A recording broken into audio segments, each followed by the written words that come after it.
এখনও বাইরে কিন্তু বৃষ্টি এতটুকু কমেনি।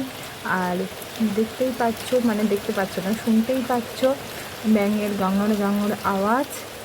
এই ছোটোবেলায় এই আওয়াজটা শুনতে যেরকম ভালো লাগতো, এখন আর বিরক্ত লাগে, কারণ আরও বৃষ্টি হবে বলে, এরকম ব্যাঙের ডাকলে নাকি আরও বৃষ্টি হয়। তারই মধ্যে সন্ধেবেলায় মার আজকের টিফিন হচ্ছে সিমুইয়ের পায়েস, যেটা 3 দিন আগে করা হয়েছিল। আজকে মা আমাকে বার করে খেতে দিল।